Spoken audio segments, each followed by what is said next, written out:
ابھی ایک محترم نے ایک کلپ ریکارڈ کروایا ڈراپ شپنگ کے حوالے سے کہ ڈراپ شپنگ اسلام میں جائز ہے. یہ مولویوں نے غلط گائیڈ کیا ہوا ہے. حالانکہ مولویوں نے ڈراپ شپنگ کی ساری صورتوں کو حرام قرار نہیں دیا, جو حرام تھی ان کا بھی آلٹرنیٹ بتایا ہے. حالانکہ مولوی کے ذمہ آلٹرنیٹ بتانا نہیں ہے, اس لیے بتایا کہ لوگ تجارت کریں. بھائی یہ حرام صورت ہے, اس کو یوں کر لو گے تو یہ کیا ہو جائے گی, جائز ہو جائے گی. لیکن وہی بات ہے, کلپ چلے گا نہیں جب تک مولویوں کو براوت. تمہیں ڈراپ شپنگ کے خرید و فروخت کے مسائل کا تمہیں کیا پتا؟ 2 حدیثیں کوٹ کی ہے. ایک حدیث یہ ہے کہ نبی صلی اللہ علیہ وسلم نے وہ چیز جو آپ کے پاس نہیں ہے, لا تبع ما لیس عندک. اب میں پوری حدیث پڑھ رہا ہوں نا, اب آپ کیا حدیث کا نمبر کوڈ نہیں کر رہا, تو بھائی میں پوری عربی میں الفاظ آپ کو سنا رہا ہوں. اور میں اس لیے نمبر کوڈ نہیں کر رہا کہ میں پہلے سے یہ موضوع پر بات کرنے کے لیے تیار تھوڑی تھا. یہ تو کسی نے ابھی بات ذہن میں آ گئی تو میں اب بتا رہا ہوں. تو یہ تو زیادہ یعنی ایک علمیت کی بات ہے کہ آپ کو بغیر اطلاع کے ٹاپک دے دیا جائے اور آپ اس پہ حدیثیں پیش کرنا شروع کر دیں. تو کوڈ جو حوالہ جو میں نہیں دے رہا نا, اس لیے کہ پہلے سے تھوڑی مجھے, میں ڈاکٹر ذاکر نائک تھوڑی ہوں, میں اتنی ساری حدیثوں کے نمبر یاد کر کے لے کر آؤں میں آپ کے سامنے. تو ڈاکٹر صاحب کی اپنی ایک فیلڈ ہے, اس میں وہ ماسٹر ہیں, لیکن ہر آدمی ہر وقت حوالوں کے ساتھ بیٹھا ہوا نہیں ہوتا. ہاں یہ میرا چیلنج ہے کہ یہ حدیث نہ ہو تو پھر آپ بتانا مجھے, آپ گوگل پہ لکھو گے آ جائے گی یہ حدیث. تو آپ صلی اللہ علیہ وسلم نے بیع, اور ڈاکٹر ذاکر نائک سے بھی جب آپ خرید و فروخت کے مسائل کی حدیثیں پوچھیں گے تو عین ممکن ہے ان کو بھی حوالہ یاد نہ ہو, کیونکہ جس فیلڈ میں انہوں نے محنت کی ہے, اس میں زندگی کھپائی ہے, اس میں انہوں نے کمال پیدا کیا ہے. تو میں پھر بھی بتا دوں, ان کا حافظہ غیر معمولی ہے. وہ جو ان کی خوبی ہے اس کا انکار, یہ تو چڑھتے سورج کا انکار ہوگا نا. لیکن وہ بھی اسپیسیفک ایک خاص فیلڈ میں, ہر فیلڈ میں کوئی بھی آدمی ماہر نہیں ہوتا کہ ہر چیز میں ہی جناب وہ آگے نکل جائے. تو حدیث میں ایک طرف آتا ہے, خوب سمجھ لیں, ڈراپ شپنگ میں نا بہت غلط گائیڈنس مل رہی ہے لوگوں کو. حدیث میں آتا ہے کہ ان صاحب نے کہا کہ حدیث میں آتا ہے کہ بھائی جو چیز تمہارے پاس نہیں ہے اسے مت بیچو. میں اس کے عربی الفاظ سنا رہا ہوں, لا تبع ما لیس عندک, جو چیز آپ کے پاس نہیں ہے آپ اس کو آگے نہیں بیچ سکتے. ڈراپ شپنگ میں بسا اوقات ایسا ہو رہا ہے کہ ایک چیز آپ نے خریدی نہیں ہے اور آپ بیچ رہے ہیں اس کو. اس بیس پہ علماء کہتے ہیں ڈراپ شپنگ میں یہ والی خرید و فروخت, یہ نہیں کہ ڈراپ شپنگ ہی حرام ہے, ڈراپ شپنگ میں اگر خرید و فروخت کا یہ طریقہ ہوگا تو یہ جائز نہیں ہے. اب ان محترم نے کلپ بنا دیا کہ یہ مولوی یہ والی حدیث گویا شو یہ کیا کہ یہ بتا رہے ہیں, دوسری والی نہیں بتا رہے. دوسری حدیث جس میں آتا ہے کہ ایک صحابی نے عرض کیا, پورے میں مفہوم اپنے الفاظ میں حدیث کا بیان کر رہا ہوں, کہ بیع سلم کہتے ہیں اس خرید و فروخت کو, کہ ایک چیز مارکیٹ میں ہے نہیں. تو صحابہ نے عرض کیا کہ یا رسول اللہ, ہمیں ظاہر ہے ہمیں فصل اگانی ہے, تو ہمارے پاس تو ہمیں ایڈوانس میں پیسہ چاہیے ہوتا ہے, بعد میں فصل اگے گی تو ہم اس کو بیچیں گے. تو آپ صلی اللہ علیہ وسلم نے 6 شرطوں کے ساتھ اس کی اجازت دی کہ ایک چیز آپ کے پاس نہیں ہے. میں اس کو عام مثالوں سے سمجھاتا ہوں. دیکھو, ایک آدمی کسان کے پاس جاتا ہے کہ بھائی مجھے پیاز کی اتنی بوریاں چاہیے. کسان کہتا ہے پیاز ابھی اگا ہی نہیں ہے, معدوم ہے نا, معدوم ہے ہی نہیں ابھی. تو کسان کہتا ہے بھائی مجھے ضرورت ہے پیسوں کی, تو آپ ایڈوانس میں اتنے پیسے دے دو تاکہ میں پیاز اگاؤں اور 6 مہینے کے بعد آپ کو اتنی بوریاں پہنچا دوں. یہ معدوم چیز ہے, تو یہ بیع جائز نہیں ہے. لیکن چند شرطوں کے ساتھ نبی صلی اللہ علیہ وسلم نے اس کی اجازت دی. وہ شرطیں یہ ہیں کہ جس چیز کو خریدا جا رہا ہے, نمبر 1 یہ کہ پیمنٹ کیش ہو جائے گی, ساری پیمنٹ آپ کیا کریں گے, دونوں چیزیں ادھار پہ نہیں ہوں گی, ایڈوانس پیمنٹ آپ کو کرنی پڑے گی پہلے. نمبر 2, جو چیز کسان یا کوئی بھی شخص بیچے گا وہ مثلیات میں سے ہو. مثلیات کہتے ہیں ان چیزوں کو بالکل اس جیسی نظیر مارکیٹ میں ملتی ہو. مثال کے طور پر آلو ہے, کوئی متعین تو نہیں ہوتا نا, آپ نے کہا 1 کلو آلو, اس کی آپ جب صفت بیان کر دیں گے تو مارکیٹ میں یہاں نہیں ملا تو وہاں مل جائے گا, وہاں نہیں ملا تو وہاں مل جائے گا. آپ نے کہا بھائی فلاں قسم کا باسمتی چاول میں آپ سے خرید رہا ہوں, اتنی بوریاں چاہیے مجھے, وہ چاول یہاں نہیں ہے تو مارکیٹ میں دوسری جگہ وہ موجود ہوگی. اس کو کہتے ہیں ذمے میں کوئی چیز آ جائے جس کی مثل ہو. بکرا جو ہے نا, بکرا یا گائے, یہ مثلیات میں سے نہیں ہے. مثلیات کی آسان ڈیفینیشن یہ ہے جو کیل کر کے یا وزن کر کے بکتی ہوں, کیل کر کے یا وزن کر کے. کپڑا جو ہے نا, کپڑا خاص کمپنی کا اور خاص کلر کا, یہ تو مثلیات میں سے ہوگا, لیکن صرف کپڑا آپ نے کہہ دیا تو یہ مثلیات میں سے نہیں ہے. سمجھ رہے ہیں بات کو؟ تو آپ نے یہ جتنی بھی گاجریں ہیں, دالیں ہیں, چاول ہیں, یہ ساری مثلیات میں سے ہیں. تو ان میں نبی صلی اللہ علیہ وسلم نے وہ چیز جو ابھی ہے ہی نہیں اس کو بیچنے کی اجازت دی. لیکن آپ صلی اللہ علیہ وسلم نے شرط لگائی کہ الا اجل معلوم, مدت متعین. تو پہلی بات تو یہ اجل ہونی چاہیے. اجل کا مطلب ایک خاص ٹائم کے بعد وہ ڈیلیور کرے گا. ابھی اگر اس کے پاس موجود ہے اور آپ نے اشارہ کر دیا کہ میں یہ تم سے خرید رہا ہوں, تو پھر اس میں یہ بیع سلم جائز نہیں ہے, کیونکہ وہ تو موجود ہے نا, اس کو تو فوراً آپ اٹھا کے دیں. ابھی اس میں یہ ادھار والا معاملہ نہیں چلے گا.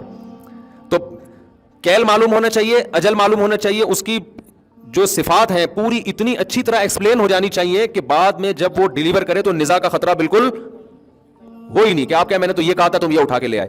تو یہ مثلیات میں تو ہوتا ہے, جو چیزیں ہم مثل نہیں ہیں ان میں نہیں ہوتا. سمجھ رہے ہیں بات کو؟ ہم مثل نہیں ہے. جیسے آپ کی مخصوص بائک ہے, 1 سال پرانی ہے, چلا چلا کے آپ نے پرانی کر دی. اس بائک کو جب آپ بیچو گے تو بے سلم کے طور پہ نہیں بیچ سکتے, کیونکہ اس کو آپ جتنا مرضی ایکسپلین کرو گے بالکل اس جیسی بائک مارکیٹ میں نہیں ہوگی. ہاں 0 میٹر بائک میں بے سلم کر سکتے ہیں, 0 میٹر گاڑی میں بھی بے سلم کر سکتے ہیں. سمجھ میں آ رہی ہے بات؟ 0 میٹر گاڑی, کیونکہ کمپنیوں کی 0 میٹر گاڑیاں آپ ماڈل بتا دیں, رجسٹریشن کا جو سال ہے وہ بتا دیں, تو وہ سب ایک ہی جیسی ہوتی ہیں. تو اس طرح سے بے سلم کی شریعت میں اجازت ہے. یہ خلاف قیاس ہے. تو خلاف قیاس کا مطلب ہوتا ہے جن شرطوں کے ساتھ اجازت ملے گی انہی شرطوں کے ساتھ آپ یہ بے معدوم کر سکتے ہیں, اس کے علاوہ نہیں کر سکتے. تو ان شرطوں میں پوری امت کا اجماع ہے کہ وہ فوراً نہیں ہو, وہ ابھی موجود نہیں ہونی چاہیے, یعنی متعین نہیں ہونی چاہیے. ڈراپ شپنگ میں آپ بے سلم نہیں. ڈراپ شپنگ میں مسئلہ یہ ہے کہ بہت ساری چیزیں جو ابھی آپ کی ملکیت میں نہیں آئی ہیں آپ وہ آگے بیچ رہے ہوتے ہیں. تو اس کا طریقہ شریعت نے یہ بتایا ہے کہ آپ قبضہ کیے بغیر بیچے نہیں, یا تو بے سلم کریں, اس میں بے سلم کریں. سلم کا مطلب یہ کہ آپ اس سے کہیں بھائی یہ چیز ابھی تمہارے پاس کمپنی کے پاس موجود نہیں ہے, اور بے سلم میں کم سے کم مدت 1 مہینہ ہے. 1 مہینے سے پہلے اگر وہ ڈیلیور کرنے کی وعدہ کر لیتا ہے تو اس میں بے سلم جائز نہیں ہے. سمجھ میں آ رہی ہے بات؟ کیونکہ یہ شریعت نے ایک عام قاعدے سے ہٹ کے ہمیں اجازت دی ہے. تو اس میں اگر وہ 1 مہینے سے پہلے ڈیلیور کر سکتا ہے تو پھر آپ کو 1 مہینے تک انتظار کرنا پڑے گا, کیونکہ معدوم چیز کی بے نہیں, معدوم کہتے ہیں جو موجود ہی نہیں, اس کی بے نہیں ہو سکتی. تو یہ سارے جوئے اور سٹے کی صورتیں روکنے کے لیے شریعت نے پابندیاں لگائی ہیں. تو ان پابندیوں کو گورا فالو نہیں کرتا, آپ کو فالو کرنا پڑے گا. تو آپ نے کیا کرنا ہے کہ اگر سلم کے طریقے پر کسی کمپنی کی گاڑی بک کرانی ہے تو 6 مہینے بعد, 1 مہینے بعد, 2 مہینے بعد آپ بک کرا سکتے ہیں, لیکن پیمنٹ کیا کرنی پڑے گی؟ ایڈوانس میں. ایسا نہیں ہو سکتا پیمنٹ بھی بعد میں اور چیز بھی بعد میں ڈیلیور ہو, یہ نہیں ہو سکتا. دوسرا مثلیات میں ہوگا, جو متعین چیزیں ہوتی ہیں, یہ چیز اس میں نہیں ہوتا. ڈراپ شپنگ میں بے سلم بعض صورتوں میں بے سلم بن رہی ہوتی ہے, بعض صورتوں میں بتا رہا ہوتا ہے یہ پروڈکٹ ہے, یہ میں تمہیں بیچ رہا ہوں, تو یہ اس میں آپ بے سلم کے طور پر اس کو نہیں خرید سکتے, کیونکہ تو متعین ہے. اس میں اگر آپ نے خرید کے آگے بیچ دیا تو یہ سمجھا جائے گا معدوم چیز کو بیچ رہے ہیں, وہ چیز جس کے آپ مالک نہیں بنے. اور صرف مالک بننا بھی ضروری نہیں ہے, اس کا قبضہ ہونا بھی ضروری ہے. تو آپ اس کو خریدیں, خریدنے کے بعد قبضہ کریں, قبضے کے بعد آگے بیچیں گے آپ اس کو. سمجھ میں آ رہی ہے بات کہ نہیں آ رہی؟ اس سے پہلے آپ کے لیے بیچنا جائز نہیں ہے. بیچ دیا تو پروفٹ حلال نہیں ہے آپ کے لیے. اچھا, یہ جو محترم آئے ہیں مارکیٹ میں, انہوں نے کہا کہ یہ مولوی لوگ حدیث کو گویا سمجھے نہیں ہے. حدیث میں جو آتا ہے نا کہ جو چیز تمہارے قبضے میں, یہ میں اس پہ پراپر وے میں نا کلپ ریکارڈ کرواؤں گا, کیونکہ ابھی یہ جمعے کا بیان ہے اور موضوع بھی خشک ہے نا خرید و فروخت کے مسائل کا, تو یہ لوگوں کے زیادہ تر اوپر سے ہی گزر جاتا ہے. تو میں پراپر ڈراپ شپنگ کے جتنے شرعی احکام ہیں میں پراپر انشاءاللہ اس پہ کلپ ریکارڈ کرواؤں گا. اور یہ بات دماغ سے نکال دیں, بعض لوگ مولویوں کے خلاف ذہن بنا رہے ہیں کہ انہوں نے ہر چیز کو حرام قرار دیا ہوا ہے, یہ چاہتے ہی نہیں کہ لوگ پیسہ کمائیں, مسلمان ترقی میں پیچھے پڑ جائیں. جب یہ کرپٹو کرنسی آئے نا, اتنا لوگوں نے ہم پہ دباؤ ڈالا کہ ہم اس کو فرض قرار دیں, حلال نہیں بلکہ اس کی خرید و فروخت کو فرض قرار دیں ہم. اور تانے دیے جا رہے تھے کہ ابے یہ تجارت میں لوگوں کو پیچھے دھکیل رہے ہیں, یہ یوں کر رہے ہیں, یہ دیکھو یہ چاہتے ہی نہیں یہ لوگ پیسہ کمائیں, خود تو یوٹیوب سے پیسے کماتے ہیں, چینل بنا کے اور دوسروں کو منع کیا ہوا. اتنے تانے. آج وہ جو کرپٹو کرنسی کے بڑے بڑے وہ تھے نا جو گن پوائنٹ پہ ہم سے کہہ رہے تھے کہ اس کو کرو کہ یہ حلال ہے, حالانکہ ہمیں نہ حلال کہنے میں فائدہ نہ حرام کہنے میں. تو آج جب کرپٹو کرنسی ان کو لے کے ڈوبی ہے نا, تو آج وہ الٹا تانے دے رہے ہیں کہ یہ مولوی لوگ اس کو شروع سے حرام کیوں نہیں کہتے تھے. تو جس کا جو مفاد ہوتا ہے مولویوں پہ لا کے تھوپنا شروع کر دیتا ہے وہ. تو یہ جو نبی صلی اللہ علیہ وسلم نے وہ چیز جو آپ کے پاس نہیں ہے اسے بیچنے سے منع کیا, تو محترم اس کی وجہ یہ بتا رہے ہیں کہ ایکچولی اس میں آپ کو نقصان کا خطرہ ہے. آپ وہاں سے خریدو گے پتہ نہیں کس ریٹ پہ ملے, آپ نے کسی اور سے کسی اور ریٹ کا وعدہ کر لیا تو ایکچولی یوں ہو جائے گا. تو اس لیے آج کل تو ایسا نہیں ہے, کمپنیوں کے ریٹ متعین ہے, آپ کو پتہ ہے جب جاؤں گا مارکیٹ میں مل جائے گی. تو اس لیے آج کل یہ بے معدوم بھی جائز ہے. یہ محترم نے لاجک ہی غلط پیش کی ہے, خوب سمجھ لو. جو چیز نہیں ہے اس کو بیچنا صرف اس لیے حرام نہیں ہے کہ بعد میں دھوکے کا خطرہ ہے, اس کی بڑی وجہ یہ ہے کہ جس چیز کا آپ رسک نہیں لیتے اسلام اس پہ پروفٹ کمانے کی بھی آپ کو اجازت نہیں دیتا. یہ اصل لاجک ہے. اس لیے کہتے ہیں مسائل علماء سے پوچھا کرو, ہر پاگل سے پاگل نہ. جو حکیم نہیں ہے وہ حکیم بنا ہوا ہے, جو ڈاکٹر نہیں ہے وہ ڈاکٹر بنا ہوا ہے, جو مفتی نہیں ہے مفتی بنا ہوا ہے. الخراج بالضمان یہ اسلام کا متفقون علیہ اصول قرآن و سنت سے ثابت ہے. دیکھو پروفٹ کی 2 قسمیں ہیں. اب یہ بات چل پڑی ہے تو ادھورا کے لیے بنائیں گے لوگ, غلط گائیڈ کریں گے. جلدی سے بہت آسان کر کے سمجھاؤں گا. یہ ساری زندگی آپ کو خرید و فروخت کا یہ مسئلہ نا خرید و فروخت میں فائدہ پہنچائے گا. جب بھی آپ پیسہ کماتے ہیں تو 2 طرح سے کماتے ہیں, یا تو کوئی عمل کر کے, کسی عمل کی اجرت مل رہی ہوتی ہے آپ کو, یا آپ اپنی کوئی چیز ہوتی ہے اس پہ پروفٹ لیتے ہیں. ٹماٹر کی مثال ہم دیتے ہیں, بہترین چیز ہے ٹماٹر. نام لینے میں بھی اچھا لگتا ہے, خربوزہ زیادہ اچھا. خربوزہ, آپ نے خربوزہ اٹھایا, یہ کس کا خربوزہ ہے؟ آپ کا خربوزہ خریدا آپ نے, 50 روپے کا خربوزہ آپ نے اٹھایا. اب آپ یہ خربوزہ بیچ کے 60 روپے میں بیچ رہے ہو, تو اس خربوزے پہ 10 روپے کما رہے ہو, عمل پہ نہیں, خربوزے پہ کما رہے ہو, اپنی چیز پہ.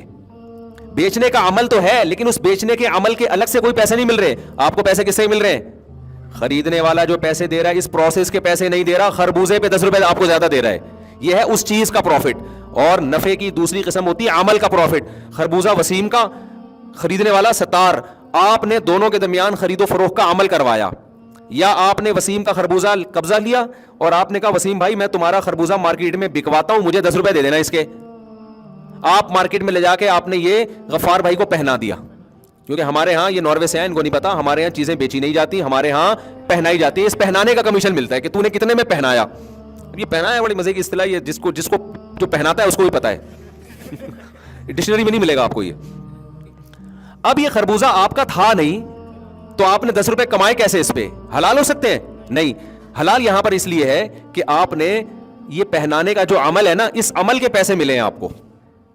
سمجھ میں آ رہی ہے؟ یہ خرید و فروخت کے نا ایک بہت ضابطہ ہے, یہ تاجر لوگ اس کو کھوپڑی میں اچھی طرح سے بٹھا لیں, یہ بہت فائدہ دے گا انشاءاللہ. ایک ہوتی ہے عمل کی اجرت, ایک ہوتا ہے اس چیز کی کا نفع جو آپ کی ہے. تو عمل کی اجرت, تو اس میں ایک شرط ہے کہ عمل جائز ہو اور اجرت متعین ہو. آئی بات سمجھ میں؟ عمل جائز ہو اور اجرت بولو متعین. یہ دو طرح سے جائز ہے. ایک تیسری طریقے سے بھی جائز ہے یہ, کہ جس کو مزاربت کہتے ہیں. آپ نے اپنی پیسہ دیا کسی کو 10 لاکھ روپے, یہ 10 لاکھ سے بھائی تو بزنس کر, پیسہ آپ کا ہے, عمل کس کا ہے؟ عمل اس کا ہے. تو اجرت متعین نہیں کی آپ نے, بلکہ آپ نے کہا تجھے عمل کے پیسے ملیں گے, لیکن کتنے, جتنا پروفٹ ہوگا نا اس میں سے اتنے % تیرا, اتنے % میرا. یہاں بھی اجرت متعین نہیں ہے, لیکن اسلام نے اس کی بھی اجازت دی ہے. لیکن یہ بھی عمل کی اجرت ہے, سمجھتے ہو؟ جس نے پیسہ انویسٹ کیا اس کو عمل کی اجرت نہیں مل رہی, اس کو اس کی چیزوں کی اجرت مل رہی ہے. لیکن جو محنت کر رہا ہے اس کو اجرت چیزوں کی نہیں مل رہی, اس کو کس کی مل رہی ہے؟ عمل کی مل رہی ہے. آئی بات سمجھ میں؟ اب عمل کی اجرت میں تو کوئی رسک نہیں ہے آپ کا, کیونکہ آپ کا کچھ لگا ہی نہیں ہے, تو رسک کہاں سے ہو گیا؟ سارا رسک انویسٹر کا ہوتا ہے, لاس کس کا ہوتا ہے؟ انویسٹر کا. تو جب عمل کی اجرت لیتے ہیں تو اس میں جو رسک ہوتا ہے نا, صرف اتنا ہوتا ہے کہ عمل ضائع ہو جائے گا آپ کا. مثال کے طور پر آپ خربوزہ لے کے گئے مارکیٹ میں, بہت سے لوگوں کو پہنانے کی کوشش کی, لیکن ان کو کوئی پہلے کیلے پہنا چکا تھا, اب ان کو خربوزے کی ضرورت ہے ہی نہیں, یا آپ سے اچھا خربوزہ کوئی ان کو پہلے پہنا چکا تھا. آپ کا سارا دن ضائع ہو گیا. آپ نے آ کے وسیم بھائی کو خربوزہ پکڑایا, بولا اپنا خربوزہ پکڑ میری بلا سے. تو رسک آپ کا یہ ہے کہ آپ کو پروفٹ بھی نہیں ملا, لیکن آپ کی محنت کیا ہو گئی؟ ضائع. یہ رسک. لیکن جہاں چیز آئے گی نا, ایسٹ آئیں گے یا پیسہ آئے گا, اس پہ جب آپ پروفٹ کماؤ گے تو شریعت کہتی ہے اس پیسے کا رسک آپ کو لینا پڑے گا. عمل تو آپ کر نہیں رہے, رسک لینا پڑے گا. زمان کا کیا مطلب؟ اس کنڈیشن میں یہ پیسہ ایک دفعہ آئے یا یہ چیز آئے کہ ضائع ہو تو آپ کا نقصان سمجھا جائے. اب میں اس کو ذرا مثال سے سمجھاتا ہوں. مثال کے طور پر ان کے پاس خربوزے کی ایک پیٹی پڑی ہوئی ہے. میں عمل کی اجرت نہیں لے رہا کہ ان کا خربوزہ کسی کو پہناؤں, میں چاہتا ہوں اس خربوزے کو سے جو پروفٹ ہو نا, تو اس خربوزے پہ میں اتنا پروفٹ کماؤں. تو شریعت کہتی ہے کہ یہ خربوزہ پہلے آپ اپنے قبضے میں لیں گے, اس کے بعد آگے کسی کو بیچیں گے. کیوں؟ اپنے قبضے میں لینے کا فائدہ یہ ہوگا, چاہے 1 سیکنڈ کے لیے قبضے میں آئے, کہ اس دوران یہ ہلاک ہو گیا تو نقصان کس کا ہوگا؟ آپ کا ہوگا. اس کنڈیشن میں آنا ضروری ہے, کیونکہ جس چیز کی ہلاکت کا رسک آپ نہیں لیتے اس پہ پروفٹ بھی آپ نہیں کما سکتے. بات آ رہی ہے سمجھ میں؟ اب دیکھو خربوزہ ان کے پاس پڑا ہوا ہے, یہ ہے وسیم بھائی. فرض آپ کا نام کیا ہے؟ عبد الرؤف بھائی ہے, چشمہ لگایا ہوا ہے انہوں نے, خربوزہ ان کے پاس پڑا ہوا ہے, ایک پیٹی پڑی ہوئی ہے. میں آ گیا جی مارکیٹ میں, میرا 1 روپیہ بھی نہیں لگا, میری کوئی محنت بھی نہیں. میں نے کیا کیا؟ آپ کا نام کیا حضرت؟ علی حیدر بھائی سے میں نے کہا کہ علی حیدر بھائی میں آپ کو خربوزے کی ایک پیٹی بیچ رہا ہوں. اچھا, میں نے ان سے پوچھا بھائی یہ 500 روپے کا خربوزہ ہے, 500 روپے کی پیٹی ہے. انہوں نے کہا 500 کی ملتی نہیں ہے, لیکن چلو فرض کر لیتے ہیں نا 500 کی پیٹی ہے. میں نے کہا یار ٹھیک ہے جی 500 کی پیٹی ہے نا. یہ بیچارہ خربوزے کی پیٹی لے کے بیٹھا ہوا ہے, کوئی آسمانی آفت آتی ہے اس کی ٹینشن, اس میں کیڑا لگ جاتا ہے اس کی ٹینشن, مارکیٹ سے یہ لے کر آیا, سب کچھ اگایا اس نے یا جو بھی کیا, ساری ٹینشن اس نے لی. میں بیچ میں گنا بن کے آیا, میں نے کہا بھائی ٹینشن فری لائف گزارو. میں نے کہا کہ بھائی آپ کو میں خربوزہ بیچ رہا ہوں, بتا کتنے کا؟ آپ نے کہا بھائی ٹھیک ہے میں 600 میں لوں گا. مجھے 100 روپے کا سیدھا پروفٹ مل رہا ہے. میں نے کیا کیا, میں نے جب یہاں سے پتہ چل گیا, میں نے ان کو بیچ دیا وہ اور کہا آپ کے گھر پہنچا رہے ہیں ہم. آپ کے گھر کیا کر رہے ہیں ہم؟ پہنچا رہے ہیں. اس کو میں نے بولا تو اٹھا کے ڈائریکٹ ان کے گھر پہنچا دے. اب یہ جو لے کے جائے گا نا راستے میں, سارا رسک کس کا ہے؟ اس کا ہے. سارا رسک کس کا ہے؟ اس کا ہے. یہ جب وہاں جا کے پہنچائے گا مجھے کوئی ٹینشن نہیں ہوگی, میں آرام سے بیٹھا ہوں. اس میں کیڑا نکل آئے, اس میں کوئی مسئلہ ہو جائے, اس میں کوئی جالی نکلے, سارا رسک کس کا ہے؟ میں نے تو یہاں سے بھرنا ہے. تو شریعت کہتی ہے بیچ میں گھننا بن کے کیوں پیسے کما رہا ہے؟ اس سے پیسے کی تقسیم میں اعتدال نہیں رہتا. کچھ لوگ بیچ میں رسک اٹھائے بغیر گھستے ہیں, اس سے چیزوں کی ویلیو خام خواہ میں بڑھتی ہے, اور رسک لینے کے لیے وہ تیار نہیں ہوتے. اس سے کئی لا یکون دولتم بین الاغنیاء منکم, جو اسلام چاہتا ہے دولت کی تقسیم منصفانہ ہو, اس منصفانہ تقسیم میں بہت بڑا ایک دھچکا لگتا ہے. اسلام نے مجھے یہ پابند کیا ہے, بھائی یا تو کمیشن ایجنٹ بن جا, سیدھا سیدھا اس کو بول کہ بھائی میں تمہارا خربوزہ بکواؤں گا, اس کو میں اس بکوانے کے عمل کے اتنے پیسے لوں گا, فی خربوزہ لوں گا یا متعین کمیشن لوں گا, لیکن سارا رسک تمہارا ہوگا, تم بری ذمہ نہیں ہو سکتے. تو وہ سوچ لے کہ میں رسک اٹھانے کے لیے تیار ہوں اور اس کو فری پھوکٹ میں 10 روپے دینے کے لیے تیار ہوں یا نہیں, ورنہ مجھے کیا ضرورت, میں خود ہی کسٹمر تلاش کر لوں گا. آئی بات سمجھ میں؟ یا پھر یہ ہے کہ میں یہ کہتا ہوں کہ بھائی آپ اس سے میرا کوئی لنک ہی نہیں ہے, میں ان کو کہتا ہوں کہ تمہیں خربوزے کی پیٹی چاہیے نا, میں دلا دوں گا. میں چاہ ہی نہیں رہا کہ میں کسی کا کمیشن ایجنٹ بنوں, یا کیونکہ اس صورت میں نا یہ تیار نہیں ہوگا, یہ کہے گا بھائی یہاں سے اٹھا کے میں پہنچاؤں, رسک میں لوں, ایسا نہیں ہو سکتا. میں تمہارے کسٹمر کو دے رہا ہوں تو رسک تم نے لینا ہے, سارا مسئلہ رسک کا ہے. تو اسلام یہ کہتا ہے کہ جب آپ نے یہاں سے خریدا ہے تو آپ قبضے میں, صرف خریدنا بھی کافی نہیں ہے, قبضے میں لیں گے. اور قبضہ میں اتنا ضروری ہے کہ رسک ٹرانسفر ہو جائے. قبضے میں یہ ضروری نہیں کہ میں اٹھا کے اپنی جیب میں رکھوں, قبضے میں یہ بھی ہے کہ خربوزے کی پیٹی یہ نکال کے الگ کر دے کہ بھئی یہ پیٹی عام پیٹیوں سے ممتاز ہو گئی, جدا ہو گئی. اب مفتی صاحب کچھ بھی ہو گیا نا, یہ نقصان کس کا ہے؟ آپ کا مال یہاں سائڈ پہ لگا ہوا ہے, میں جانوں آپ جانے, یہ ہم نے آپ کا باپ بندہ بیٹھ کے اٹھاؤ نہیں اٹھا. اس دوران اگر میں بیچ دیتا ہوں تو جائز ہے. کیوں؟ جب اس نے نکال کے وہ آٹے کی تھیلی, یہ خربوزے کی پیٹی الگ کر دی اور بتا دیا کہ آپ کا یہ مال پڑا ہوا ہے عام خربوزوں سے کیا ہے, الگ ہے. جب تک عام خربوزوں میں مکس تھا تو ہم کیسے, نقصان ہوگا تو کیسے پتہ چلائیں گے کہ اس کا نقصان ہوا ہے کہ اس کا نقصان ہوا ہے؟ رسک کا پتہ کیسے چلے گا؟ تو جب ہم نے خربوزے کی پیٹی یا آٹے کی بوری الگ کر دی تو اور بتا دیا بھائی آپ کی آٹے کی بوری پڑی ہے, چاہے اس کی ویڈیو بنا کے بھیج دیں, تصویر بھیج دیں, یا ویسے بتا دیں بھائی آپ کا آٹا ہے, اب ہم اس سے کیا ہے بری سے, یہ متعین آٹا ہے, یہ ہم نے سارے آٹوں کی تھیلیوں سے الگ کر دیا ہے, اب یہ میرے رسک میں آ گیا. اب آگے میں بیچوں گا تو میرے لیے شرعاً بیچنا کیا ہے, جائز. عمل کے پیسے نہیں لے رہا, اس پروڈکٹ پہ میں کمیشن لے رہا ہوں. تو پروڈکٹ پہ کمیشن اس وقت تک نہیں لے سکتے جب تک وہ پروڈکٹ آپ کے زمان میں داخل نہ ہو جائے. اس کا رسک آپ اٹھائیں گے, وہ نہیں اٹھائے گا. تو ڈراپ شپنگ میں جب تک یہ زمان ٹرانسفر نہیں ہوتا اس وقت تک آپ کے لیے اس کو آگے بیچنا جائز نہیں ہے. سمجھتے ہو؟ ہاں, تدبیر یہ ہے کہ آپ خریدو نہیں نا, خریدنے کا وعدہ کرو, بیچو نہیں, بیچنے کا وعدہ کرو, یہ جائز ہو جائے گا. پھر مثال کے طور پر عبد الرؤف سے میں نے خربوزے کی پیٹی اٹھائی, میں نے کہا بھائی میں اٹھاؤں گا, ابھی اٹھا نہیں رہا, وعدہ ہے, ابھی میں نے خریدی نہیں ہے. پھر میں نے ان سے کہا بھائی میں اتنے کا خربوزہ بیچ رہا ہوں, بتا بھائی خریدے گا؟ وہ کہاں خریدوں گا, خریدا نہیں ہے, خریدنے کا وعدہ کرے. تو صرف وعدہ, اس وعدے کی بیس پہ میں اس کو کہتا ہوں یار یہ اٹھا کے اس کے گھر دے آ, یہ اٹھا کے گھر دے آئے, پھر ان کے پاس رکھا ہوا ہے. تو میں ان سے کہتا ہوں یہ آپ, ابھی میری یہ والی بے مکمل نہیں ہوئی ہے کیونکہ ابھی میرے قبضے میں چیز نہیں آئی ہے. میں ان سے کہتا ہوں یار وہ فلاں کا خربوزے کی پیٹی آ رہی ہے, میری طرف سے قبضہ کر لو آپ, میرے وکیل بن کے. اس نے قبضہ کر لیا تو اب مالک کون بن گیا؟ میں بن گیا, اور میرے قبضے میں بھی آ گئی, کیونکہ وکیل کا قبضہ موکل کا قبضہ ہوتا ہے. پھر میں اس کو دوبارہ فون کروں گا, بھائی بتا یہ چیز تجھے پسند آ رہی ہے یہ میری, ابھی نقصان ہوگا کس کا ہوگا؟